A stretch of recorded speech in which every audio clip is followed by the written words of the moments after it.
흑사와 줄거리.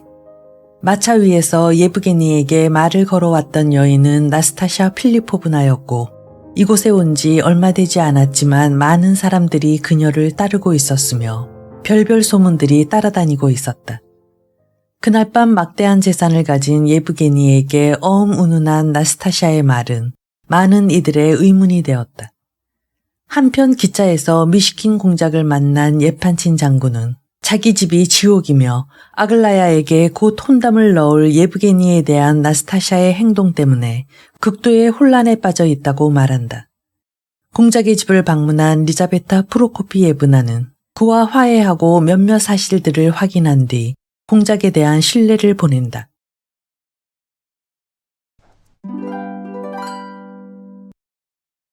제3편 1. 우리나라에는 전문적인 사람이 없어서 곤란하다는 말을 자주 듣게 된다. 예를 들면 정치를 한다는 사람들도 많고 장군이니 뭐니 하는 사람들 역시 그 수가 적지 않다. 그리고 각 부의 기관장 같은 사람도 언제든지 그 수요를 충족시키고도 남을 만큼 충분하다. 그러나 전문적인 실무가는 거의 없다고 할 정도로 적다고 많은 사람들이 한탄하고 있는 형편이다. 많은 사람들이 입을 모아 철도 종업원 하나도 제대로 쓸만한 사람을 구할 수 없다고 한다. 모 상선회사에서는 상당히 능력 있는 간부진을 편성하려 해도 그건 역시 엄두도 못 낼 형편이라 한다. 최근 새로 개통된 어느 철도에서는 기차가 충돌했다느니 철교에서 기차가 굴러 떨어졌다느니 하는 소문이 들려오는가 하면 또 한편으로는 눈 덮인 광야에서 여객열차가 하마터면 동결될 뻔했다는 신문기사가 눈에 띈다. 열차가 시발역을 떠나 몇 시간인가 달리더니 갑자기 고장이 나서 닷새 동안이나 눈 속에 꼼짝 못하고 묶여 있었다는 것이다.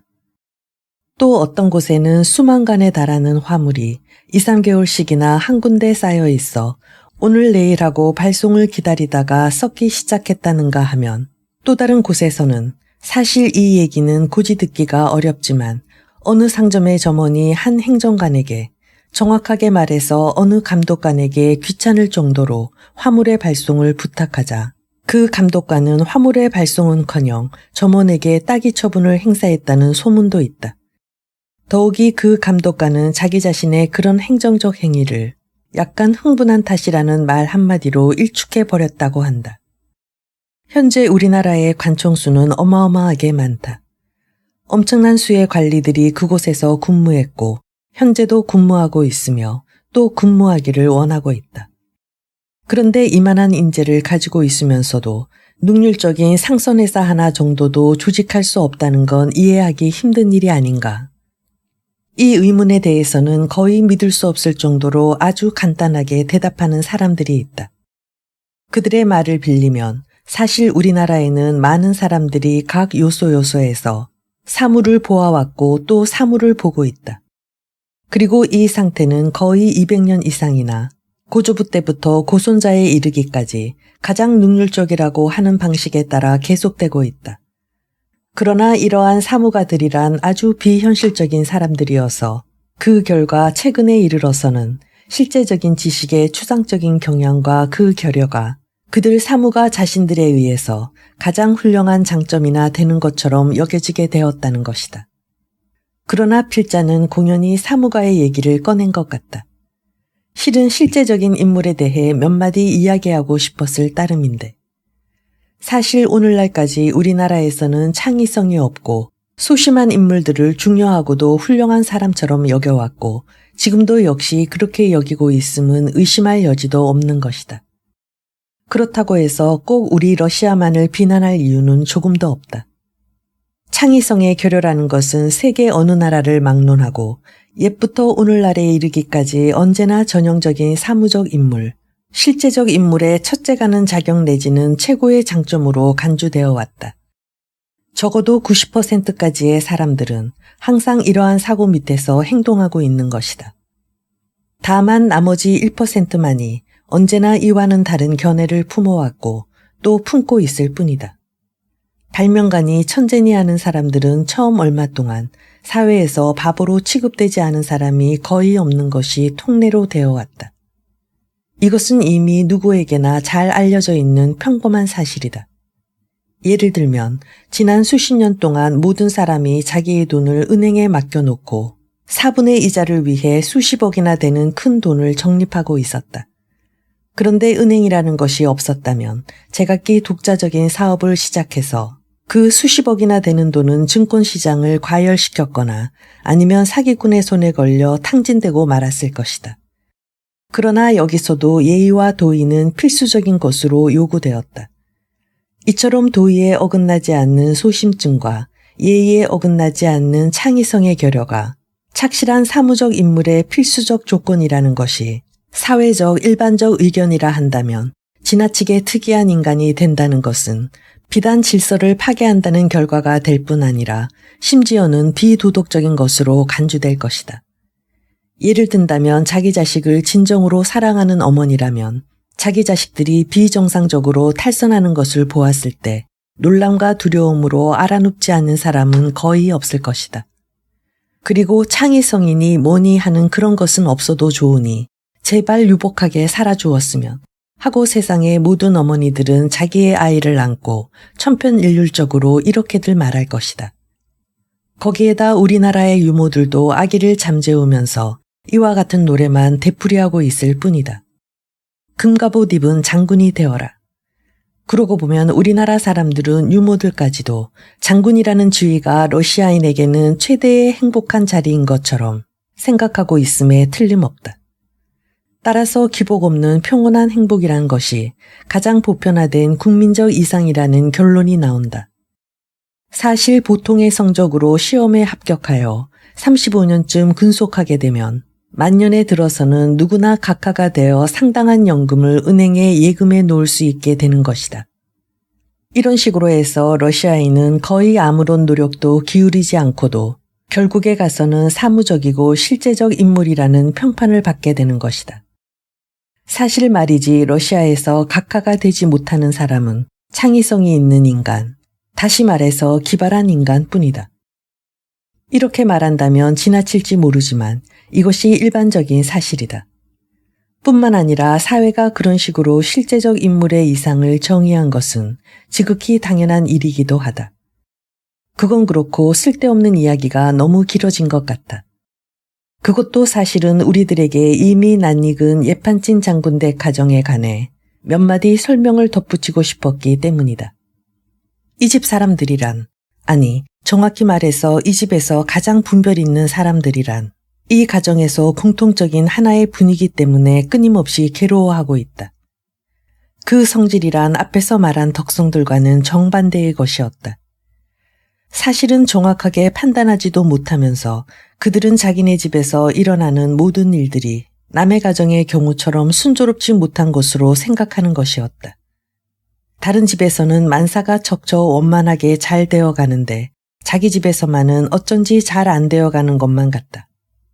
남들은 모두 정상적인 궤도를 따라 잘 움직이고 있는데 자기들은 자꾸만 탈선하고 있다. 남들은 항상 도의적인 소심증에 얽매여 있는데 자기네들은 그렇지가 못하다. 리자베타 프로코피예브나로 말하면 지나치게 안절부절 못하는 편이다. 그렇다고 해서 그것이 그들이 바라보고 있는 도의적인 소심증도 아닌 것이다. 이렇게 불안에 떨고 있는 것은 어쩌면 리자베타 프로코피예브나 한 사람뿐인지도 모른다. 딸들은 예민한 통찰력을 가진 처녀들이긴 하지만 나이가 젊었고 장군도 어느 정도 통찰력을 가지고 있다고는 하나 곤란한 문제에 직면하면 뜬모를 신음소리만 한 번 낼 뿐 결국은 리자베타 프로코피예브나에게 전적으로 모든 것을 내맡기는 것이 보통이었다. 이러한 형편이었으므로 자연히 모든 책임은 리자베타 프로코피예브나 혼자서 짊어지게 마련이다. 이 가족은 유난히 창의성이 풍부하기 때문에 그리고 기발한 것에 대한 의식적인 애착 때문에 줄곧 궤도에서 탈선하는 걸까? 만일 그렇다고 한다면 그것은 지극히 무례한 이야기가 될 것이다. 그래서 결코 그렇지는 않다고 해야겠다. 실제에 있어서 그런 경향은 전혀 없었던 것이다. 그렇지만 예판진 장군 댁은 더없이 존경받을 가정임에도 불구하고 일반적으로 존경받는 다른 모든 가정과는 근본적으로 다른 데가 있었다. 요즘에 리자베타 프로코피예브나는 모든 일에 있어서 자기 한 사람만을, 즉 자기의 불행한 성격만을 탓하게 되었고 그로 말미암아 그녀의 고민은 한층 더해갔다. 그녀는 자신을 쉴 새 없이 못나고 우둔한 괴짜라고 자탄하는가 하면 한편으로는 의구심 때문에 괴로워하면서 대수롭지 않은 문제를 가지고 그 해결책을 찾지 못해 허둥거리기도 했다. 그럴 때면 의례 자신의 불행을 과장하는 버릇이 있었다. 우리는 이 이야기의 첫머리에서 예판친택 사람들이 일반적으로 사회의 존경을 받고 있다는 것을 말한 바 있다. 비천한 계급 출신의 이반 표도로비치 자신도 어디를 가나 어김없이 존경을 받아왔다. 사실 그는 존경을 받을 만한 자격이 있었던 것이다. 첫째로는 돈 많고 시대에 민감한 사람으로서, 둘째로는 재치 있는 편은 아니었지만 성실한 인물이라는 것으로서였다. 그러나 그리 영리한 편이 아니라는 점은 거의 모든 사무가가 꼭 지녀야 할 성질이라고 할 수도 있다. 그 밖에도 언어와 동작이 점잖고도 겸손하여 비단 장군으로서 뿐만 아니라 결백하고 고상한 하나의 인간으로서도 자신의 권위를 남에게 침해당하는 일이 없었다는 점이다. 그러나 무엇보다도 중요한 것은 그가 무시 못할 유력한 배경을 가지고 있다는 사실이었다. 리자베타 프로코피예브나로 말할 것 같으면 앞에서도 말한 바와 같이 이른바 명문 출신이었다. 물론 우리 러시아에서는 그 어떤 특별한 인적 관계가 없는 한 집안 같은 것은 별로 주의를 끌만한 대상이 못 되는 모양이다. 그러나 리자베타 프로코피예브나는 아주 유명한 친척들이 있었다. 그리고 이처럼 명문의 친척들이 그녀를 아끼고 존경해 주었으므로 다른 사람들도 그녀를 존경하는 것이 당연한 것처럼 되어 있었다. 따라서 가정에 관한 그녀의 고민이라는 것은 극히 하찮은 것이며 아무런 근거도 없는 것인데도 불구하고 그녀는 그것을 우스울 정도로 과장하곤 했다. 그렇지만 만약에 누구든지 코 위에나 이마 한가운데 사마귀가 있다고 한다면 어쩐지 모든 사람이 자기의 사마귀를 보고 웃는 것처럼 여길 것이고, 비록 자기가 신대륙을 최초로 발견한 사람이라 할지라도 단지 그 사마귀 때문에 사람들이 자기를 손가락질하는 것 같이 생각할 수도 있는 일이다. 사실 세상 사람들이 리자베타 프로코피예브나를 괴짜라고 생각하는 것은 의심할 여지가 없지만 또 그녀를 존경하고 있다는 것도 틀림없는 사실이었다. 그러나 리자베타 프로코피예브나는 마침내 사람들이 자기를 존경하고 있다는 것을 믿지 않기 시작했다. 여기에 그녀의 모든 불행이 도사리고 있었던 것이다. 딸들을 볼 때면 자기가 그녀들의 출세를 방해하고 있지나 않은가 하고 번민하는가 하면 또한 그 성격 때문에 남편과 딸들을 원망하며 그들과 말다툼을 매일같이 벌이다시피 했다. 그러면서도 한편으로는 남편이나 딸들에게 헌신적인 애정을 쏟고 있었다. 그러나 무엇보다도 그녀를 괴롭힌 것은 딸들이 자기와 똑같은 괴짜가 되어가는 것이 아닌가 하는 생각이었다. 저만한 처녀들도 이 세상에는 없을 거야. 아니, 있을 수가 없지. 정말 하나같이 니힐리스트가 되어버리고 말았다. 그녀는 늘 마음속으로 이렇게 생각했다. 지난 1년 동안에 특히 최근에 와서 이런 서글픈 생각은 점점 그녀의 마음속에 깊이 뿌리박기 시작했던 것이다. 도대체 어쩌자고 저 애들은 시집갈 생각을 안 하는 것일까 하고 그녀는 날마다 자문자답했다. 아마 이 어미의 마음을 괴롭혀 주려고 그러는 걸 거야. 저 애들은 그것을 일생의 목적으로 삼고 있음에 틀림없어. 왜냐하면 그것은 소위 새로운 사상이라는 그 저주받을 놈의 여성 문제라는 것이지. 아글라야가 반년 전에 그 탐스러운 머리채를 잘라버리려 한 것도 실은 그 때문이 아닌가. 나는 한창 때도 그렇게 훌륭한 머리를 가져보지 못했었는데. 그때 가위를 손에 들고 있는 것을 내가 무릎을 꿇고 빌다시피 하여 간신히 말리긴 했지만 아무튼 그엔 이 어미를 괴롭히려는 짓궂은 심보에서 그따위 짓을 했던 게 분명해. 원래가 짓궂고 버르장머리 없는 데다가 남의 말이라면 콧방귀도 끼지 않는 아이니까. 그런데 그 뚱뚱보 알렉산드라까지 그 흉내를 내어 자기 머리를 잘라버리려 한 건 도대체 이해가 안 가는 일이야. 알렉산드라의 경우는 결코 짓궂은 마음이나 변덕 때문이 아니라 머리채가 없으면 잠자기가 편하고 머리도 아프지 않다고 하는 아글라야의 꼬임에 넘어간 것뿐일까. 그건 그렇다고 치더라도 지난 5년 동안에 그 애들 앞에 나타난 신랑 후보자는 얼마나 많았던가. 더욱이 그 가운데는 훌륭한, 좀처럼 만나기 어려운 신랑감도 있지 않았던가. 도대체 그 애들은 누굴 기다리고 있는 것일까? 왜 시집들을 빨리 가지 않을까? 단순히 이 어미를 골려주려고 그럴 거야. 그 밖에 특별한 이유라고는 있을 수 없어. 없고 말고. 그러나 마침내는 어머니로서의 그녀의 마음속에 희망이 비추오기 시작했다. 세 딸 중에 하나, 즉 아젤라이다만이라도 곧 시집을 보내게 될 것 같았다.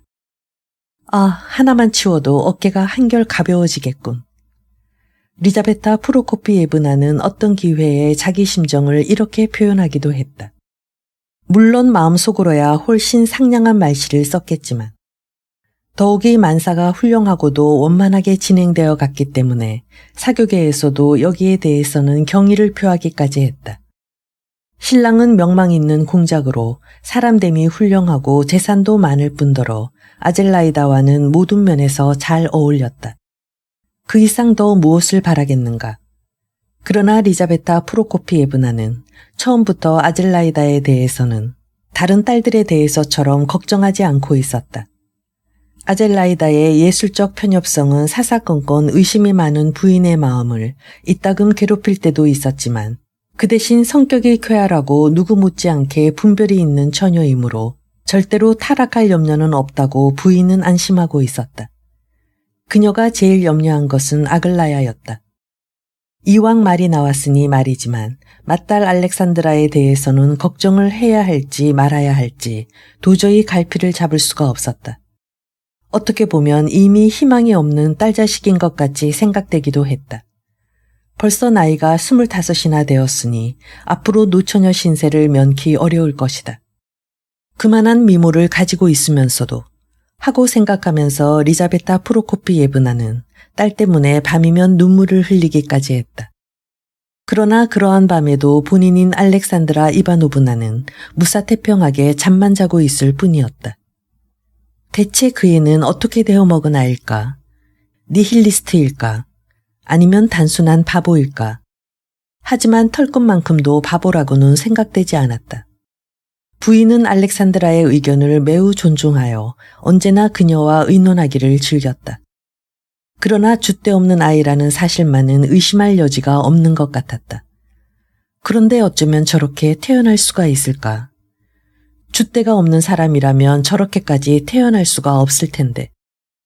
정말 저 애는 어떻게 되어 먹은 것인지 짐작조차 할 수 없다니까.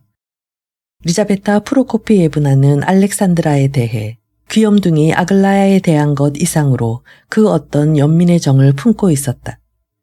그렇지만 그녀의 짜증 섞인 괴상한 말씨도 바로 곧 덤벼들어서 주먹다짐이라도 할 것 같은 기세도 뜨물을 뒤집어 쓴 암탉이니 뭐니 하는 욕설 같은 것도 알렉산드라를 웃기는 것 이상의 효과는 없었다. 그래서 나중에 가서는 미친 듯이 화를 내게 되었다. 예를 든다면 알렉산드라는 누구보다도 잠을 많이 잤고 또 꿈을 많이 꾸었다. 그런데 그 꿈이라는 것이 마치 67살 먹은 아이들의 꿈처럼 하나같이 순진하고 싱겁기 짝이 없는 것이었다. 그런데 무슨 이유에서인지 그 꿈의 순진성이 어머니의 짜증을 자극하기 시작했던 것이다. 하루는 알렉산드라가 9마리의 암탉 꿈을 꾸었는데 그걸 가지고 모녀 간에 큰 싸움이 벌어졌다. 그러나 무엇 때문에 싸웠느냐고 묻는다면 그 이유를 설명하기는 곤란하다. 언젠가는 한 번, 그것도 단 한 번, 정말 색다른 꿈을 꾸었다. 어딘지 몰라도 어두운 방에 수도자 한 사람이 앉아 있는데 그녀는 왜 그런지 몹시 무서워서 그 방에는 들어갈 수가 없었다는 것이다. 이 꿈 이야기를 지체 없이 두 동생이 호들갑을 떨면서 자랑삼아 리자베타 프로코피예브나 부인에게 보고했다. 그러자 부인은 이번에도 버럭 화를 내면서 세 딸을 모조리 바보 같은 것들이라고 욕했다. 바보가 아니고서야 저렇게 태어날 수가 있담. 하지만 어딘지 그늘진 데가 있긴 해. 어떤 때 보면 사뭇 수심에 쌓인 표정이니까. 무슨 슬픈 일이라도 있는 걸까? 그녀는 때로는 이러한 의문을 가지고 이반 펴도로비치한테까지 신경질을 부리곤 했다. 더욱이 그녀는 언제나처럼 신경질적이고도 위협적인 어조로 남편에게 즉각적인 대답을 요구하는 것이었다. 이반 펴도로비치는 으흠 하고 미간을 찌푸리며 어깨를 한번 흠칫해 보인 다음 천천히 두 손을 벌리며 간단히 판단을 내렸다. 신랑이 필요한 거야. 아이쿠 맙소사. 그 애한테는 제발 당신 같은 사람이 걸리지 않았으면 좋겠어요. 하고 리자베타 프로코피예브나는 발칵 성을 냈다. 그 애한테는 당신같이 우유부단한 사고방식을 가진 남편은 필요 없단 말이에요. 이반 펴도로비치, 당신처럼 퉁명스럽거나 우락부락하지 않은 남편이 필요하단 말이에요. 이 정도가 되면 이반 펴도로비치는 곧 뺑소니를 쳐버리기가 일쑤였고 리자베타 프로코피예브나도 이러한 감정의 폭발 다음에는 곧 마음의 평정을 회복하곤 했다. 그리고 그날 저녁이 되면 그녀는 이반 펴도로비치에게 퉁명하고 우락부락한 남편에게 자상하고도 상냥하며 조용하고도 존경 어린 태도를 취하기 마련이었다. 그러니까 그녀에게 있어서 이반 펴도로비치는 선량하고 사랑스럽고 존경할 만한 남편이었던 것이다. 그도 그럴 것이 부인은 한평생 이반 펴도로비치를 사랑했을 뿐 아니라 완전히 반했다고 해도 과언이 아니었다. 이반 펴도로비치도 이것을 잘 알고 있었으므로 아내인 리자베타 프로코피예브나를 지극히 위해주고 있었던 것이다. 그러나 그녀에게 한시도 떠나지 않는 가장 큰 걱정거리는 아글라야였다. 어쩌면 그렇게도 나를 꼭 닮았을까. 하나에서 10까지 나와 똑같으니. 리자베타 프로코피예브나는 이렇게 중얼거리는 것이었다. 무엇이든지 제 마음대로 해치워버리려는 마귀 새끼야. 니힐리스트고 괴짜인데다 미치광이야. 거기에 또 그 짓궂은 성미란. 아, 그 애는 장차 얼마나 불행하게 되려는 걸까. 그러나 앞에서 기술한 바와 같이 부인의 마음속에 떠오른 희망은 잠깐 동안이나마 모든 것을 환하게 비추어 부드럽게 한 것 같이 보였다. 리자베타 프로코피예브나가 근심 걱정을 털어버리고 정말 마음 편히 숨 쉴 수 있었던 것은 일생을 통하여 최근의 단 1개월 뿐이었다. 머지않아 있을 아젤라이다의 결혼과 관련해 아글라야에 대해서도 여러 곳에서 혼담이 오가기 시작했다. 그동안 아글라야는 어디를 가든지 몸가짐이 훌륭했고 침착했으며 재기 있고 자신만만한, 어느 면에 있어서는 거만하기까지 했으나 그것이 오히려 그녀에게는 잘 어울렸던 것이다. 그뿐 아니라 지난 한 달 동안 어머니한테도 전에 없이 상냥하고 친절했다. 정말이지 그 예브게니 파블로비치라는 사람을 좀 더 신중하게 관찰해 어떤 위인인지 분명히 알아봐야 할 필요가 있어. 게다가 아글라야도 그 사람을 그다지 탐탁하게 여기고 있지 않은 것 같으니. 하고 리자베타 프로코피예브나는 마음속으로 다짐하곤 했다. 아무튼 아글라야가 근래에 와서 갑자기 몰라볼 만큼 훌륭한 처녀가 된 것만은 사실이었다. 정말 어쩌면 저렇게도 아름다워졌을까. 날이 갈수록 눈부시게 아름다워지고 있으니 말이다. 아, 그러던 것이. 그 밉살스러운 공작이. 그 지지리도 못생긴 백치가 나타나자 벼랑간 모든 것이 뒤죽박죽이 되어버렸고 집안의 분위기가 확 바뀌어버리지 않았는가 말이다. 도대체 이게 무슨 꼴이람. 물론 다른 사람에게는 아무렇지도 않게 보이는지 모른다. 그러나 리자베타 프로코피예브나는 다른 사람들과는 다른 점이 있다. 지극히 평범한 사건들의 태족 속에서 그녀는 특유의 불안한 감정을 통해 언제나 그 어떤 가공할 만한 것을 발견해서 이끌어내는 괴이한 성질이 있었다. 그럴 때마다 그녀는 무엇인가 표현할 수 없고 참을 수 없는 무서운 전율을 느끼는 것이었다.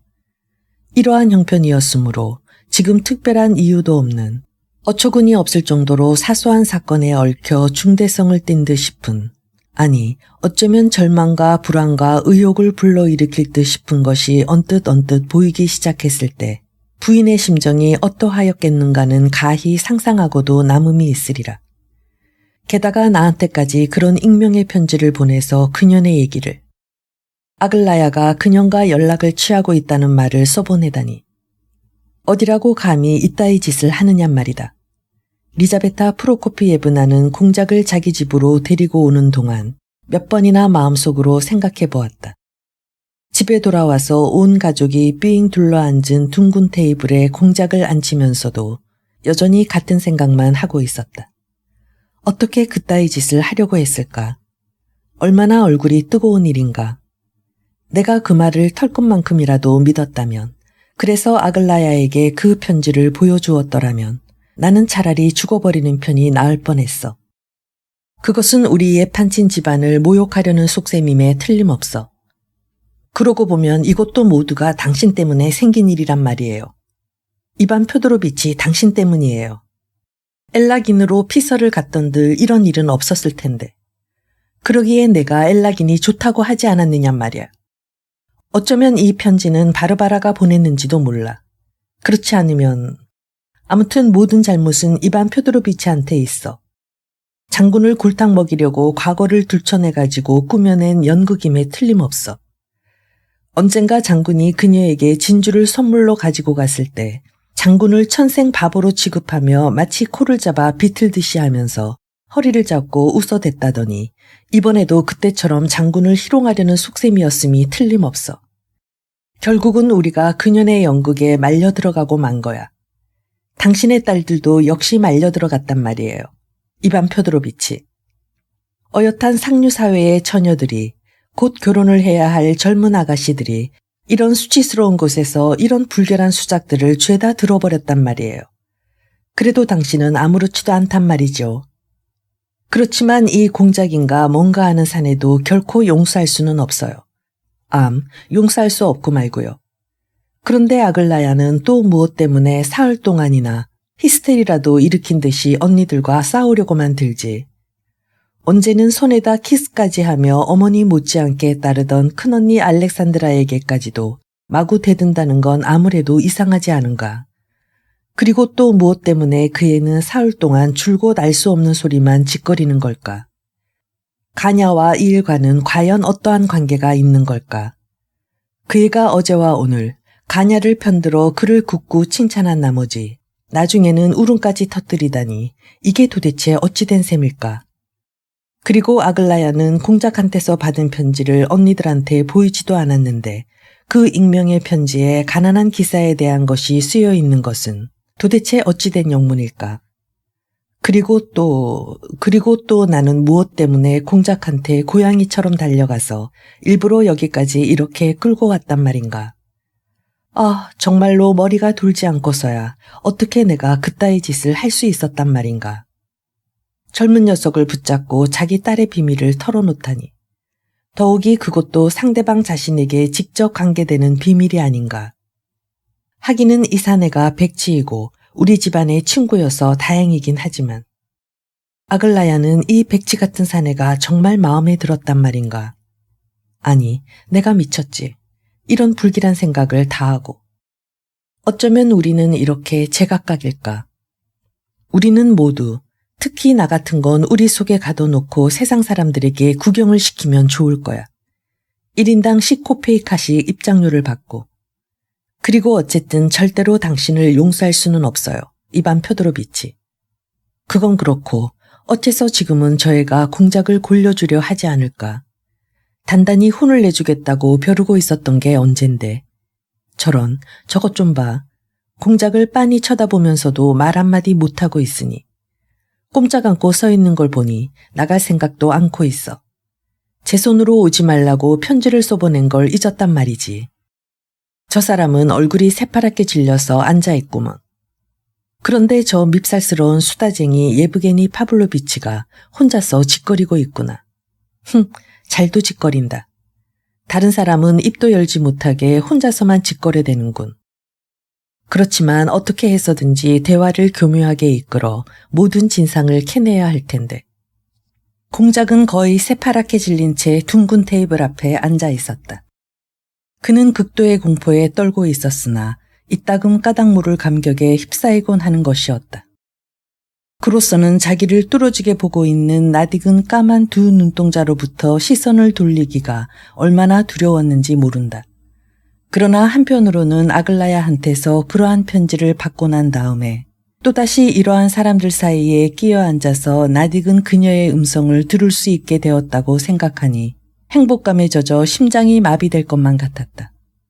이제 그녀의 입에서 무슨 말이 나오겠지. 이렇게 생각하며 공작은 한마디도 입을 열지 않고 예브게니 파블로비치의 요설에 열심히 귀를 기울이고 있었다. 이날 저녁 지극히 만족스러운 표정으로 떠드는 예브게니 파블로비치는 보기 드물게 기분이 좋은 것 같았으나 공작은 그의 얘기를 오랫동안 들으면서도 무슨 소리를 하는지 거의 한마디도 알아들을 수가 없었다. 아직 페체르부르크에서 돌아오지 않은 이반 표도로비치를 제외하면 그 밖의 사람들은 모두 모여있는 셈이었다. S공장 역시 자리를 같이 하고 있었다. 그들은 조금 있다가 차가 준비될 때까지 음악 연주를 들으러 가려던 참이었다. 지금의 대화는 공작이 오기 조금 전에 시작된 모양이었다. 얼마 후에 콜야가 어디로 들어왔는지 갑자기 테라스에 나타났다. 그러고 보니 여전히 이 집에 드나들고 있는가 보군 하고 공작은 속으로 생각했다. 예판친댁 별장은 스위스의 산장을 본떠서 사면을 꽃과 푸른 수목으로 장식한 호화로운 곳이었다. 그리 크지는 않아도 아담하게 꾸며진 꽃밭이 주위를 둘러싸고 있었다. 공작의 집에서와 같이 사람들은 모두 테라스에 나와 있었다. 그러나 이 집의 테라스는 좀 더 넓고 화려했다. 지금 진행되고 있는 이야기의 주제는 대부분의 사람들에게 탐탁하게 여겨지는 것 같지는 않았다. 이 대화는 격렬한 논쟁의 결과로 발단되었으나 일동은 화제를 바꾸고 싶어하는 눈치였다. 그러나 예브게니 파블로비치는 자기의 장광설이 다른 사람들에게 주는 인상 같은 것은 아랑곳하지 않고 더욱 열을 올리고 있었다. 공작의 내방이 그를 한층 더 흥분 속에 몰아넣었다. 리자베타 프로코피예브나는 무슨 말인지 잘 이해하지 못했지만 그래도 잔뜩 찌푸린 얼굴로 귀를 기울이고 있었다. 아글라야는 끝내 자리를 뜨지 않고 한쪽 구석에서 굳게 입을 다물고 있었다. 미안하지만 나는 구태여 자유주의에 반대하려는 건 아닙니다. 하고 예브게니 파블로비치는 열띤 어조로 계속했다. 자유주의란 결코 해로운 것이 아닐 뿐더러 오히려 어떤 통일체를 조직하는 데 필요한 일부분이어서 그것이 없으면 그 통일체는 무너져 버리든가 아니면 멸망해 버리든가 합니다. 자유주의는 가장 온건한 보수주의와 똑같이 이 세상에 존재할 권리를 보유하고 있습니다. 내 공격의 화살은 우리 러시아에 있어서의 자유주의이지요.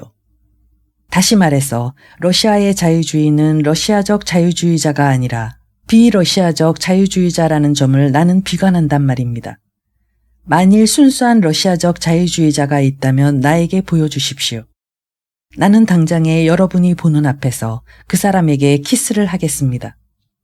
그 사람이 당신에게 키스하기를 원하는 경우에 한해서겠죠.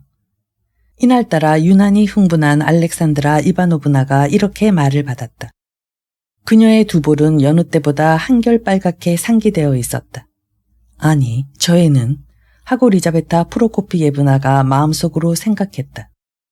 밤낮 빈둥빈둥 먹고 자기만 하다가도 1년에 한 번쯤은 불쑥불쑥 나타나서 깜짝 놀랄 만한 엉뚱한 소리를 한마디씩 한단 말이야.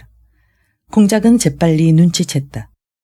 이처럼 심각한 문제를 얘기하는 예브게니 파블로비치의 태도는 어떻게 보면 몹시 열을 띈 것처럼 활기가 있는 것 같기도 하고 또 어떻게 보면 그저 농담을 하고 있는 것 같기도 한 것이 알렉산드라의 마음에 못마땅한 모양이었다. 나는 말입니다, 공작. 당신이 오시기 직전에 이렇게 주장했던 겁니다. 하고 예브게니 파블로비치는 계속했다. 여태까지 우리나라의 자유주의자는 다만 두 사회층에서만 즉 이전의 지주계급과 신학생 측에서만 배출되었지요. 그러나 지금은 양쪽이 모두 일반 국민으로부터 완전히 유리된 일종의 특수계급으로 변해버렸단 말입니다. 이러한 경향은 세대의 교체와 더불어 날이 갈수록 더욱 심해져 갑니다. 따라서 그들이 과거에 한 일들, 그리고 현재 하고 있는 일들은 모두가 비국민적인 것이라 할 수 있지요. 뭐라고요? 그럼 여태까지 이루어져 온 일들 중에서 러시아적인 것은 하나도 없었다는 말인가요? 하고 S공작이 반박했다. 비국민적이란 말이지. 설사 러시아적이었다 하더라도 국민적인 것은 아니었어. 자유주의자도 러시아적이 못 되고 보수주의자도 러시아적이 못 된다는 거야. 그 밖의 모든 것은 송두리째 다 그렇지. 그래서 나는 이렇게 단언하고 싶단 말이오. 일반 국민은 지주나 신학생들이 하는 일을 일체 인정하려 하지 않는단 말이야. 지금도 그렇거니와 앞으로. 거참 재밌군. 어떻게 당신은 그따위 억서를 고집할 수 있단 말이오. 만일 그것이 진심으로 하는 말이라면 러시아의 지주에 대한 그따위 모욕적인 발언을 나는 간과할 수 없어. 당신 자신도 러시아의 지주가 아니었던가요? S공작은 흥분된 어조로 다시 반박했다. 아니, 나는 당신이 생각하는 것처럼 그런 뜻으로 러시아의 지주를 논한 게 아닙니다. 나 자신이 거기에 속해 있다는 것만으로도 지주계급은 존재할 수 없게 되었으니 말입니다. 그럼 문학 분야에서도 국민적인 것은 아무것도 없었단 말씀인가요? 하고 알렉산드라 이바노브나가 말을 가로챘다. 나는 문학에 대해서는 잘 모르지만 나의 의견으로는 로모노소프와 푸시킨과 고골리를 제외하면 러시아의 문학은 전혀 러시아적인 것이 아니라고 생각합니다. 그만하면 그리 적다고도 할 수 없군요. 더구나 그들 가운데 한 사람은 민중 속에서 나왔지만 나머지 두 사람은 지주 출신이 아니에요. 아젤라이다 이바노브나가 웃으며 이야기했다. 그렇죠. 그렇다고 너무 의기양양해 할 건 없습니다. 여태까지 러시아 문학가 중에서 오직 이 세 사람만이 무엇이든 자기 자신의 말을 아무에게도 빌려오지 않은 자기의 말을 할 수 있었을 뿐이니까요. 이 세 사람이 대번에 국민적인 문학가가 된 것은 바로 이 때문입니다. 누구든지 러시아인 중에서 무엇이든 자기 자신의 말을 누구에게서도 채용해오지 않은 엄연한 자기의 말을 하든가 쓰든가 실행하든가 한다면 그 사람은 반드시 국민적인 존재가 될 것입니다. 비록 그 사람이 러시아 말조차 제대로 하지 못하는 위인이라고 하더라도 말입니다. 이것은 너무나도 명백한 이치지요. 그렇지만 우리가 이야기하려는 것은 문학이 아니고 사회주의를 논하려던 것이니까 다시 본체로 돌아가기로 합시다.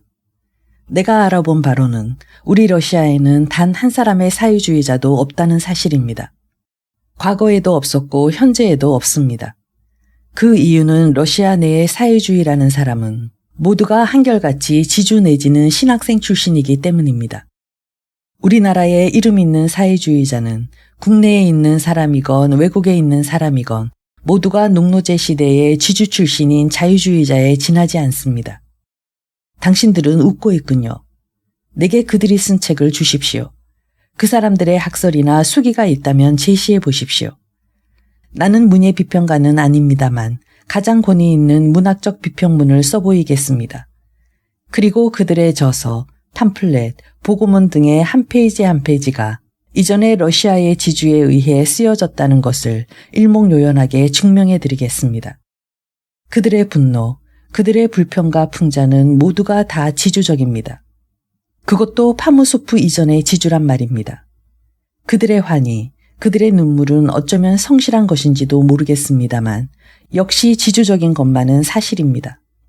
지주적이 아니면 신학생적입니다. 당신들은 또 웃으시는군요. 아니, 당신도 웃고 계십니까? 공자.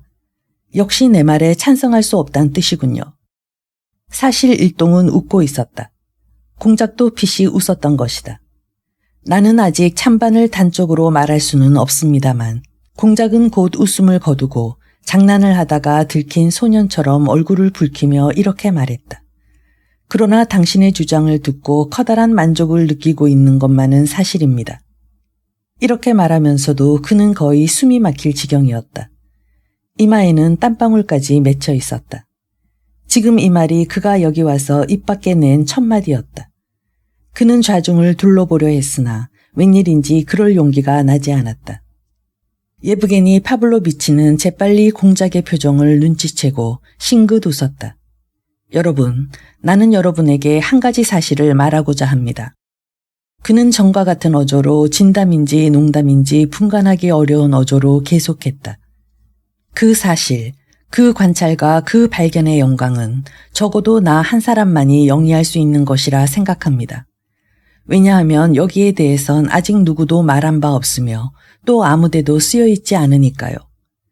이 사실 속에는 내가 이야기하고자 하는 러시아의 자유주의의 전모가 드러나 있기 때문입니다.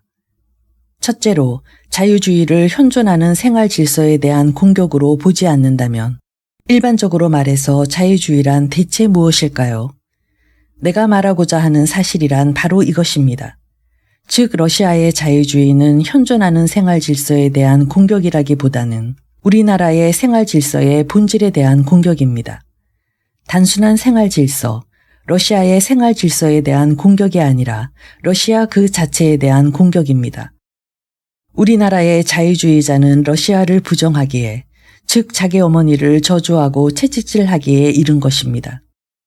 러시아에 무슨 불행이 있거나 실패가 있을 때마다 그들은 그것을 조소하고 그렇게 함으로써 일종의 환희를 느낀단 말입니다. 그들은 우리나라의 국민적 풍속과 습성, 역사, 그리고 그 밖의 모든 것을 증오하고 있습니다. 그들을 위한 무슨 변명이 있다면 그것은 다만 자기들이 무엇을 하고 있는가를 그들 자신이 모르고 있다는 점, 그리고 러시아에 대한 증오가 가장 유익한 자유주의라고 잘못 생각하고 있다는 점이겠지요. 사실 다른 사람들한테서 갈채를 받고 있기는 하지만 그들은 어처구니 없을 만큼 얼빠진, 우둔한, 그리고 위험한 보수주의자들입니다. 게다가 자기 자신이 그걸 전혀 모르고 있으니 참으로 한심한 일입니다. 바로 얼마 전까지만 해도 우리나라의 일부 자유주의자들은 러시아에 대한 이 증오가 마치 진지한 애국심인 것처럼 착각하고 있었고, 자기들이야말로 애국심의 본질을 누구보다도 잘 알고 있다고 자부심을 가지고 있었습니다. 그러나 요즘에 와서는 더욱 노골화하여 조국애라는 말조차 부끄러운 것으로 간주하게 되었고, 그 개념까지도 유해하고 부질없는 것이라 하여 머릿속에서 추방해버렸단 말입니다. 이것은 사실이에요. 나는 이렇게 주장합니다. 언젠가는 사실을 사실대로 노골적으로 말해야 할 필요가 있으니까요. 그러나 이것은 또한 유사일에 세계 어느 국민 사이에서도 볼 수 없었던 사실입니다. 따라서 이 사실은 우발적인 것이어서 언젠가는 잊혀져 버릴는지도 모릅니다. 그 점에는 나도 이의가 없습니다. 사실 자기 조국을 증오하는 그따위 자유주의란 어디에도 있을 수 없는 것입니다. 이 문제를 우리나라에서는 어떻게 설명하는지 아십니까? 뻔하지요. 전에도 역시 그런 자들이 있었다느니 러시아의 자유주의자는 아직은 러시아적 자유주의자가 아니기 때문이라느니 라고 말입니다. 내가 보기에는 이밖에 별다른 설명 방법은 없습니다. 나는 당신이 한 말을 죄다 농담으로 돌리겠소. 예브게니 파블로비치 하고 S공작은 정색을 하고 말했다. 나는 자유주의자란 사람들을 모조리 다 만나지 못했기 때문에 뭐라고 단정을 내리지 못하겠어요. 이번에는 알렉산드라 이바노브나가 한마디 했다. 그렇지만 당신의 이론에는 찬성할 수 없어요. 당신은 극히 일부분을 전체적인 원칙인 것처럼 주장하셨단 말이에요. 그러니까 당신은 우리나라의 자유주의자들을 모욕한 것밖에 안 되는 셈이죠. 부분적인 예라고요. 호, 말씀이 좀 과한 것 같습니다. 하고 예브게니 파블로비치는 얼른 말을 받았다. 공작, 당신은 어떻게 생각하십니까? 내가 과연 부분적인 경우의 예만 들었을까요? 글쎄요. 나 역시 견문이 좁고 자유주의자들과는 접촉한 바가 별로 없어서 하고 공작은 대답했다. 그렇지만 내가 보기엔 당신의 의견은 어느 정도 옳은 것 같습니다. 당신이 말한 것처럼 러시아의 자유주의는 실제에 있어 우리나라의 생활 질서뿐만 아니라 러시아 그 자체를 증오하는 경향이 없지는 않으니까요. 물론 그것을 모든 사람에게 적용할 수 있는 진리라고는 할 수 없습니다만. 그는 당황하며 말을 제대로 끝맺지 못했다. 그는 몹시 흥분해 있었지만 그래도 이 대화에는 상당한 흥미를 느끼는 눈치였다. 공작에게는 남다른 일면이 있었다. 그것은 그의 흥미를 불러일으키는 대화에 귀를 기울이고 있을 때면, 그리고 남의 질문에 대답할 때면 나타나는 놀랄만한 진지함이었다. 그의 얼굴뿐만 아니라 몸의 자세에도 자기에 대한 조소나 풍자 같은 것을 전혀 눈치채지 못하는 어린아이다운 순수함이 나타나 있었다. 예브게니 파블로비치는 처음부터 그 어떤 야릇한 태도로 공작을 대하고 있었으나 지금 그로부터 이러한 대답을 듣자 금방 정색을 하고 공작의 순수하고 천진스러운 얼굴을 바라보았다. 그래요. 하지만 아무래도 좀 이상하군요. 하고 예브게니 파블로비치는 말했다. 지금 당신은 나한테 진심으로 그런 대답을 하신 건가요? 아니면 날 추워 올리려는 저의에서인가요? 그렇지 않으면 여기 모인 여러분들이 당신의 고견에 수긍하기를 바라서인가요? 천만의 말씀입니다. 저는 전혀 당신을 놀리려고 대답한 것은 아닙니다. 라고 공작은 진실되게 말했다. 그렇다면 당신은 진정으로 질문을 하신 게 아니었나요? 공작은 놀란 듯이 반문했다. 일동은 웃음을 터뜨리고 말았다. 그 말씀이 옳아요. 하고 아젤라이다가 말했다. 예브게니 파블로비치는 아무에게나 쓸데없는 농담을 함부로 하는 버릇이 있어요. 그런데 또 이분은 가끔 대수롭지도 않은 일을 아주 심각하게 받아들일 때가 있거든요. 어쩐지 듣고 있기가 거북하군요. 이제 그런 얘기는 그만두는 게 좋겠어요. 아젤라이다가 날카로운 어조로 말했다. 산책을 하려고 했었는데. 네, 갑시다. 산책을 하기엔 아주 좋은 저녁입니다. 예브게니 파블로비치는 이렇게 소리쳤다. 그러나 여러분께서 양해해 주신다면 오늘만은 내가 진심에서 말했다는 것을 증명하기 위해, 누구보다도 특히 공작에게 증명하기 위해 한 가지 더 공작에게 질문하고 싶습니다. 공작, 당신은 몹시 나의 흥미를 불러일으켰습니다. 남이 보기엔 어떨지 모르지만 나는 당신이 결코 그렇게까지 머리가 텅 비어있는 인간은 아니라고 자부합니다. 하지만 나 자신을 만족시키기에는 머릿속이 비어있는 인간이기는 하지만 말입니다. 한 가지 더 공작에게 질문하고 싶습니다. 그것으로 이 얘기는 끝맺도록 합시다. 이 의문은 2시간 전에 일부러 그런 것처럼 머릿속에 떠오른 것입니다. 아시다시피 나 역시 어떤 때는 심각하게 생각할 줄도 아는 인간입니다. 나는 이 의문을 스스로 해결했습니다만 공작이 어떻게 말하시는지 들어보고 싶군요. 방금 부분적인 경우라는 썰이 나왔는데 이 말은 우리나라에서는 매우 중요할 뿐더러 종종 들을 수 있는 말입니다. 최근의 일입니다만 그 무서운 6사람 몰살 사건에서 있었던 그 젊은 사내의 범죄와 재판정에서 행한 변호사의 괴이한 변론은 세상의 여러 가지로 물의를 일으켰습니다. 그 변호사의 변론의 요점은 피고와 같은 빈곤 상태에 처해 있으면 6사람을 죽이려는 생각이 머리에 떠오르는 것은 당연한 일이라는 것이었습니다. 물론 이것이 변호사가 한 말 그대로는 아니지만 아무튼 이런 뜻이었거나 또는 이와 비슷한 것이었습니다. 나 개인의 생각으로서 그 변호사는 이 괴이한 변론을 하면서 가장 자유주의적이며 가장 인도주의적이고 우리 세대에서 통용될 수 있는 가장 진보적인 사상을 말하고 있다고 확신했을 거라는 점입니다. 당신의 의견은 어떠신지, 이와 같은 놀랄만한 편견의 가능성은 과연 부분적인 경우일까요? 아니면 일반적인 경우일까요? 모두 웃음을 터뜨렸다. 부분적이죠. 하고 알렉산드라와 아젤라이다는 웃었다. 미안하지만 한 번 더 상기시키고 싶은데 예브게니 파블로비치 하고 S 공작이 덧붙였다. 자네의 그 재담도 이제는 고리타분해졌다는 걸 알아야 해. 당신은 어떻게 생각하십니까, 공작? 예브게니 파블로비치는 S 공작의 주의 같은 건 들은 척도 하지 않았다. 그는 미시킨 공작의 호기심 어린 심각한 눈초리를 눈치챘던 것이다. 당신에게는 이것이 부분적인 경우로 보입니까? 아니면 일반적인 경우로 보입니까? 나는 당신을 위해 이 질문을 제기한 것입니다. 아니, 그건 부분적인 경우가 아닙니다. 나직하면서도 확고한 어조로 공작은 대답했다. 그게 무슨 말씀입니까? 레프 니콜라예비치. 하고 S 공작은 난처한 듯이 소리쳤다. 그래, 당신은 이 사람이 빈정거리고 있다는 걸 모르십니까? 이 사람은 당신을 단지 놀리고 있는 거예요. 나는 예브게니 파블로비치가 진정으로 말하고 있는 줄 알았습니다.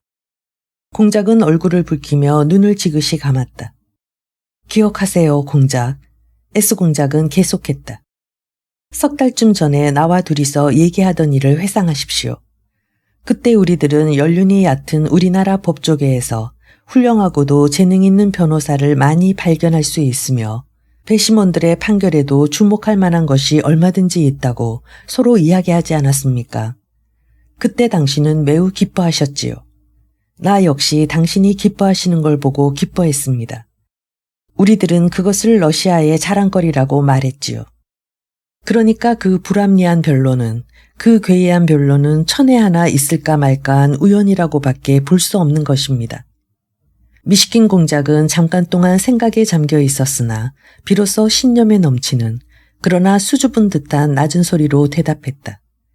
내가 말하고자 한 것은 사상과 개념의 왜곡이 너무나 빈번하게 발견되기 때문에 유감스럽게도 부분적인 경우라기보단 일반적인 경우라고 하는 편이 보다 적절하다는 겁니다. 만일 이러한 왜곡이 일반적인 경우가 아니라면 그와 같은 불가능한 범죄도 역시 돌발하지 않았을 것이니까요. 불가능한 범죄라고요. 하지만 나는 이렇게 단언합니다. 그와 같은 범죄는, 아니, 그보다 더 악랄한 범죄는 그 전에 있었습니다. 항상 존재하고 있단 말입니다. 내 견해로는 그런 종류의 범죄는 앞으로도 얼마든지 되풀이될 것 같습니다.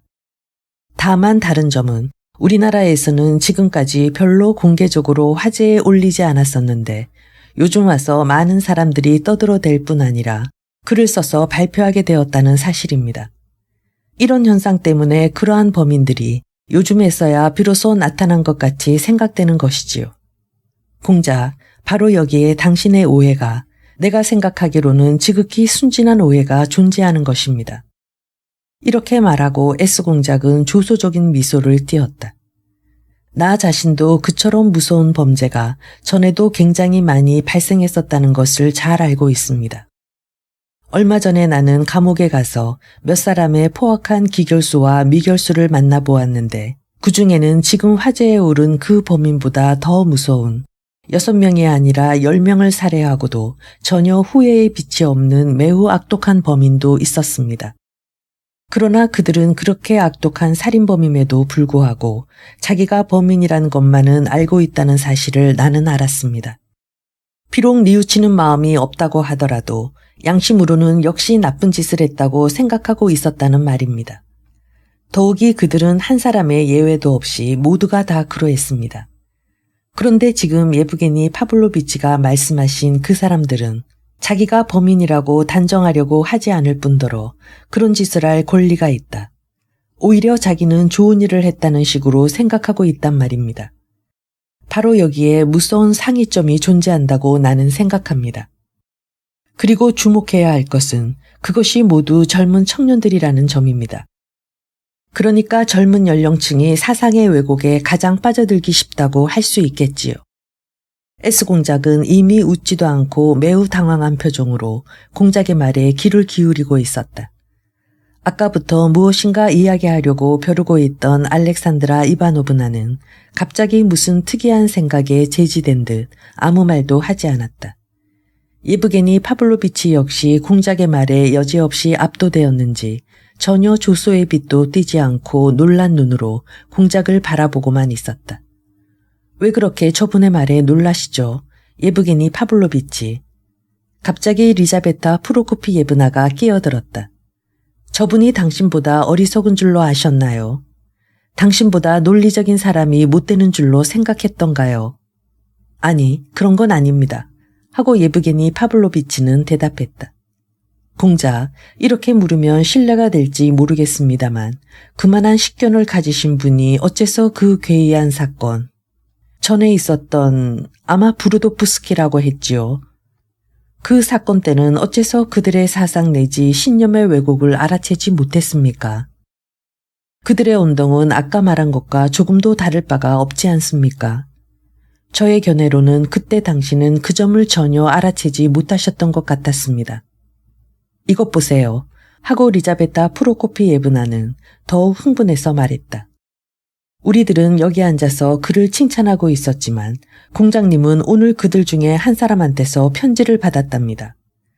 그 중에 장본인격인 그 여드름이 많이 난 알렉산드라야, 너도 기억하고 있지? 그 사내가 공장님에게 용서를 빌며 그때 그 사내를 부추기던 그 친구와도 졸교했다고 써보내왔단 말이에요. 그리고 지금은 누구보다도 공장님을 신뢰한다는 거예요. 우리는 지금 이분 앞에서 잘난 체하고 있지만 이런 편지는 아직 한 번도 받아보지 못했잖아요. 게다가 이폴리트도 지금 막 이분의 별장으로 옮겨왔습니다. 하고 콜야가 외쳤다. 뭐? 벌써 왔다고? 공작은 소스라쳤다. 당신이 리자베타 프로코피 예브나 부인과 이리로 오신 직후에 도착했어요. 내가 데려왔죠. 그럴 줄 알았어. 리자베타 프로코피 예브나는 방금 자기 입으로 공작을 칭찬한 것을 까맣게 잊고 화를 냈다. 이 사람은 어제 그 녀석의 다락방까지 찾아가서 그놈 앞에 무릎을 꿇고 제발 이리로 옮겨와 주십사고 애걸복걸했을 거예요. 틀림없다니까. 공장님, 어제 그놈한테 갔다 왔죠? 아까 나한테 다녀왔다고 했잖아요. 했어요, 안 했어요? 무릎을 꿇었어요, 안 꿇었어요? 절대로 꿇지 않았습니다. 하고 콜야가 소리쳤다. 오히려 그 반대예요. 어제는 이폴리트가 공작의 손에 2번이나 키스를 했어요. 두 눈으로 똑똑히 봤어요. 그것으로 얘기는 결말이 났습니다. 그리고 공장님은 그에게 별장에 있는 것이 좋지 않겠느냐고 말했을 뿐인데 그가 즉석에서 조금 더 회복하면 곧 옮기도록 하겠다고 약속했던 거예요. 콜야, 공연한 소린 그만둬. 공작은 의자에서 일어서며 모자를 집어들고 중얼거리듯 말했다. 무엇 때문에 자넨 그런 필요 없는 얘기까지. 나는 어디로 가시는 거지요? 하고 리자베타 프로코피예브나가 물었다. 공장님, 걱정하실 건 없어요. 콜야는 흥분한 어조로 계속했다. 가시지 마세요. 그를 괴롭히지 말아요. 돌아와서 잠이 들었으니까요. 여간 좋아하는 게 아니에요. 어쨌든 지금은 만나시지 않는 편이 좋을 것 같습니다. 내일까지 그냥 내버려 두세요. 만나시면 오히려 그 사람을 당황하게 할 뿐이니까요. 아침에 나한테 이런 말을 하더군요. 이렇게 기분이 좋고 몸이 가뿐한 것은 반년 만에 처음이라고. 기침도 한결 덜한 것 같더군요. 공작은 아글라야가 갑자기 자기 자리에서 걸어 나와 탁자 옆으로 다가온 것을 알아챘다. 그는 그녀를 감히 바로 바라볼 수는 없었지만 이 순간 그녀가 자기 쪽을 응시하고 있음을 직감했다. 아마도 그 시선은 거칠고도 엄하며 그 까만 눈동자 속에는 분노가 타올랐고 얼굴은 빨갛게 상기되어 있을 것이라고 전신으로 감지했던 것이다. 그러나 니콜라이 아르달리오노비치, 내 생각으로는 자네가 그 사람을 데려오지 않았어야 했던 것 같구먼. 만일 그 사람이 요전에 울면서 우리들을 자기의 장례식에 초대한 바로 그 폐병 앓는 청년이라면 말이네만. 하고 예브게니 파블로비치가 말했다. 그 사람은 그때 이웃집 벽을 아주 웅변적으로 묘사했는데 여기 와서 살게 되면 틀림없이 그 벽이 생각나서 우수에 잠길 테니까. 맞았어요. 서로 틀어져서 싸움을 하고 뛰쳐나가 버릴 테니 인제 두고 보세요. 이렇게 말하고 리자베타 프로코피예브나는 거드름을 피우며 뜨개질감이 든 바구니를 옆으로 잡아당겼다. 그녀는 일동이 산책을 나가려는 것을 이미 잊고 있었던 것이다. 생각납니다만 그 사람은 그 벽을 무척 자랑하고 있었습니다. 또다시 예브게니 파블로비치가 입을 열었다. 그 벽이 없으면 그 사람은 멋지게 죽어갈 수가 없을 겁니다. 그 사람은 멋지게 죽기를 무척 바라고 있으니까요. 그래서 어떻단 말씀입니까? 하고 공작은 중얼거렸다. 만일 당신이 그 사람을 용서하지 못하겠다고 한다면 그 사람은 당신의 용서를 받지 못한 채 그냥 죽어가겠지요. 게다가 이번에는 다만 이곳에 있는 나무를 바라보기 위해서 온 것이니까요. 오, 무슨 말씀을. 나는 모든 것을 용서하겠습니다. 그 사람에게 그렇게 전해 주십시오. 나는 그런 뜻으로 말한 건 아닙니다. 여전히 마룻바닥에 한 점을 바라보며 눈을 들지도 않고 공작은 마지못해 상대하는 것 같은 어조로 나직이 대답했다. 나는 당신도 역시 그 사람의 용서를 쾌히 받아들여 주시길 바랐던 겁니다. 내가 그에게 어떻게 했습니까? 그에게 해를 끼쳤단 말씀인가요? 그걸 모르시겠다니. 그러나 당신도 아실 게 아닙니까? 그 사람은 그때 당신들 모두를 축복하고 또한 당신들한테서도 축복을 받고 싶어 했던 것입니다. 그것뿐이에요. 여보시오, 공작. 하고 S공작은 베란다에 있는 다른 사람들에게 눈짓을 하며 황급히 말을 가로채고 나섰다. 지상에서 낙원을 얻기란 그리 쉬운 게 아닙니다. 그런데도 당신은 어느 정도 그것을 기대하고 있는 것 같아요. 지상의 천국이란 당신의 그 아름다운 마음으로 생각하는 것보다는 훨씬 얻기 힘든 것입니다. 자, 그런 얘기는 그만두는 게 좋겠습니다. 그렇지 않으면 모두가 다시 혼란을 일으키게 될는지도 모르니까요. 음악이나 들으러 갑시다. 리자베타 프로코피예브나는 벌떡 일어나 화난 듯이 퉁명스러우나 날카로운 어조로 말했다. 일동은 그녀를 따라 자리에서 일어났다. 2. 공작은 갑자기 예브게니 파블로비치의 옆으로 다가갔다. 예브게니 파블로비치. 그는 상대방의 손을 움켜쥐며 이상할 만큼 열띤 목소리로 말했다. 제발 나를 믿어주십시오. 어떠한 일이 있어도 나는 당신을 가장 고귀하고 가장 선량한 분이라고 생각하고 있으니까요. 아무쪼록 이 말만은 믿어주시기 바랍니다. 예브게니 파블로비치는 너무나 놀라서 한 걸음 뒤로 물러나기까지 했다. 순간 그는 금방이라도 터질 듯한 웃음을 간신히 억제했다. 그러나 그는 곧 공작이 앞뒤를 분간할 수 없을 만큼 이성을 잃었거나 아니면 적어도 그 어떤 이상한 심적 상태에 놓여 있다는 것을 알아챘다. 당신은 전혀 다른 말을 하고 싶었던 거지요. 예브게니 파블로비치는 소리쳤다. 내기를 해도 좋아요.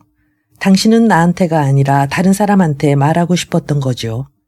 그건 그렇고 왜 그러시죠? 어디 편찮으신 게 아닙니까? 그럴는지도 모릅니다. 당신의 관찰이 적중했는지도 모르겠습니다. 내가 당신을 가까이 하려고 하지 않았다는 것을 어떻게 그렇게 정확하게 알 수 있었지요. 이렇게 말하고 그는 어딘지 이상한, 더욱이 우스꽝스럽기까지 한 미소를 지어 보였다. 그러나 갑자기 화난 것처럼 그는 격한 어조로 외쳤다. 제발 사흘 전에 나의 행위를 더 이상 상기하지 말아 주시기 바랍니다. 나는 그것 때문에 지난 사흘 동안 매우 수치를 느꼈습니다. 나는 나의 과실을 잘 알고 있습니다. 도대체 당신은 무슨 짓을 했기에 그러시는 겁니까? 나는 알고 있습니다. 예브게니 파블로비치. 당신은 나 때문에 누구보다도 수치를 느끼고 계십니다. 당신은 얼굴을 붉히고 계시는군요. 그것은 아름다운 마음의 표시입니다. 나는 곧 돌아가겠습니다. 안녕히 계십시오. 저 사람이 갑자기 왜 저러지? 발작이라도 일으키는 게 아니야. 리자베타 프로코피예브나는 깜짝 놀라 콜야에게 물었다. 염려 마십시오. 리자베타 프로코피예브나 부인. 발작이 아닙니다. 공작은 계속했다. 나는 곧 돌아가겠습니다. 나는 알고 있어요. 나는 자연으로부터 학대를 받고 있는 인간입니다.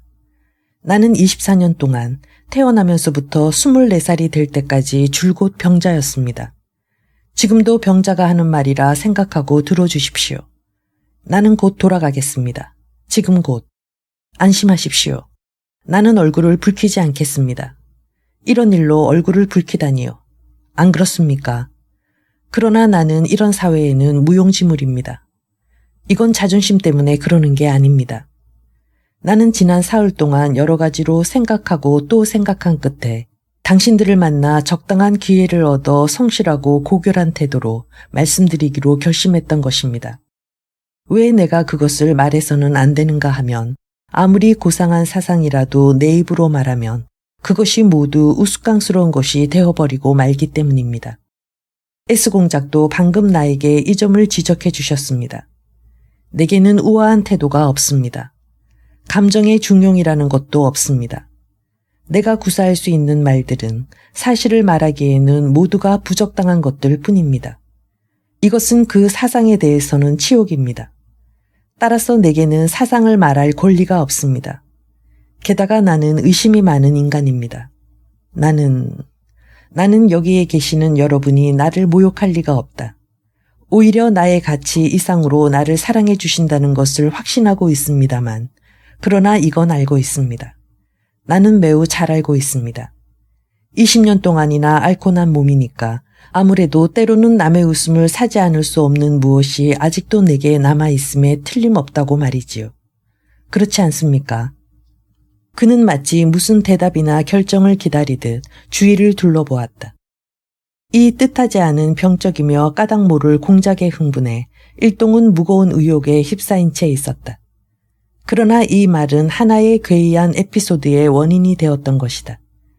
무엇 때문에 당신은 지금 이 자리에서 그런 말을 하시죠? 하고 갑자기 아글라야가 소리쳤다. 무엇 때문에 그런 말을 이 사람한테 하느냔 말이에요. 이 사람들한테. 이런 사람들한테. 그녀는 분노의 정점에 도달한 것 같이 보였다. 그녀의 두 눈에서는 격렬한 불꽃이 튀고 있었다. 그 앞에 벙어리처럼 아무 말 없이 서 있던 공작은 갑자기 창백해졌다. 이 자리에 그런 말을 들을 만한 가치가 있는 사람은 한 사람도 없어요. 아글라야는 고함을 쳤다. 여기 있는 사람은 모두가 당신의 새끼손가락만큼의 가치도 없는 사람들 뿐이에요. 당신의 마음이나 당신의 양심은 물론 당신은 누구보다도 고상해요. 누구보다도 훌륭해요. 누구보다도 선량하고 누구보다도 현명해요. 여기 있는 사람들은 당신이 떨어뜨린 손수건을 허리를 굽혀 주울 자격조차 없단 말이에요. 그런데 무엇 때문에 당신은 스스로를 모욕하고 모든 사람들보다 낮은 위치에 자신을 놓으려 하는 거죠. 어째서 당신은 자기의 내부에 있는 것을 깡그리 뭉개버리려는 것이죠. 어째서 당신은 자부심을 갖지 못하느냔 말이에요. 아니, 저희가 미쳤나? 리자베타 프로코피예브나는 놀란 나머지 손뼉을 탁 쳤다. 가난한 기사, 브라보. 콜야는 신이 나서 환희에 찬 목소리로 외쳤다. 어째서 모두들 나를 모욕하려 드느냔 말이에요. 게다가 이 집에서 하고 아글라야는 갑자기 리자베타 프로코피예브나에게 대들었다. 그녀는 이미 그 어떤 것에도 구애됨이 없이 모든 장애물을 뛰어넘으려는 그러한 히스테릭한 상태에 빠져 있었다. 어째서 모두들 한결같이 나를 희롱하듯 괴롭히려 드느냔 말이에요. 공장님, 무엇 때문에 이 사람들은 며칠간 계속해서 당신의 문제를 가지고 나를 괴롭히는 것일까요? 나는 무슨 일이 있어도 절대로 당신과는 결혼하지 않겠어요. 어머, 그렇게 멍청이 서 있는 꼴을 거울에 한번 비춰보세요. 어째서, 무엇 때문에 이 사람들은 내가 당신과 결혼할 것이라고 떠들어대며 나를 놀려대는 것일까요? 당신은 그걸 모르고 있지는 않겠지요. 당신도 역시 이 사람들과 무엇인가 모의하고 있는 게 분명하니까요. 아무도 놀리는 사람은 없어. 아젤라이다가 놀라 중얼거렸다. 그런 생각을 한 사람도 없으려니와 그런 말이 나온 일도 없어요. 하고 알렉산드라 이바노브나가 소리쳤다. 누가 저애를 놀렸지요? 언제 저애가 놀림을 받았지요? 아니면 저애가 헛소리를 하고 있는 건가요? 분노에 온몸을 후들후들 떨며 리자베타 프로코피예브나가 일동을 향해 물었다. 모두들 그랬어요. 사흘 전부터 하나같이 놀렸단 말이에요. 나는 절대로 저 사람하고는 결혼하지 않을 거예요. 두고 보세요. 이렇게 외치더니 아글라야는 비통의 눈물을 흘리며 손수건으로 얼굴을 가리고 털썩 주저앉았다. 그렇지만 공장님은 아직 너한테 아무런... 나는 아직 당신한테 청혼한 일이 없습니다. 아글라야 이바노브나. 하고 공작은 무의식 중에 소리쳤다. 뭐라고요? 경악과 분노와 공포에 휩싸여 리자베타 프로코피예브나는 말끝을 끌며 말했다. 아니, 뭐라고요? 그녀는 자신의 길을 믿고 싶지 않았던 모양이다. 내가 말하고 싶었던 건... 공작은 떨리는 음성으로 말을 더듬거렸다. 내가 단지 아글라야 이바노브나한테 청혼을 하려는 그런 생각을 가져본 일이 한 번도 없었다는 것을 말하고 싶었을 뿐입니다. 앞으로 언젠가는 하는 생각도 가진 적이 없었으니까요. 따라서 나한테는 아무런 잘못도 없습니다. 절대로 없어요. 아글라야 이바노브나. 나는 결코 그런 것을 원하지 않았고 또 마음에 품은 적도 없습니다. 앞으로도 절대로 없을 겁니다. 당신 스스로 아시게 될 겁니다. 제발 믿어주십시오.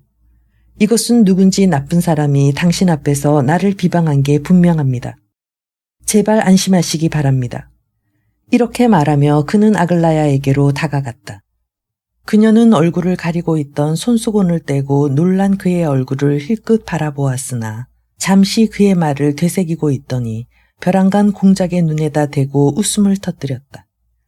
그것은 참으로 유쾌하고 참으로 우스워서 못 견디겠다는 조소적인 음향이 섞인 폭소였다. 그것을 보고 아젤라에다는 얼른 공작을 바라보고는 더 이상 참을 수 없었던지 동생인 아글라야에게 달려가서 함께 얼싸안고 어린애처럼 웃어댔다. 그녀들을 보고 있던 공작까지도 갑자기 빙글빙글 웃기 시작했다. 그는 기쁨과 행복에 넘친 표정으로 몇 번이나 되풀이해서 이렇게 말했다. 아, 다행입니다. 정말 다행한 일입니다. 이때 알렉산드라 역시 참지를 못하고 커다란 소리로 함께 웃어댔다. 세 자매의 웃음소리는 좀처럼 그칠 것 같지도 않았다. 미친 것들. 리자베타 프로코피예브나는 중얼거렸다. 금방 사람들을 깜짝 놀라게 해놓고 이번엔 또. 그러나 이제는 에스공작도 웃었고 예브게니 파블로비치도 웃었다. 콜야는 쉴 새 없이 그들을 바라보며 깔깔거리며 웃어댔다. 공작도 웃고 있었다.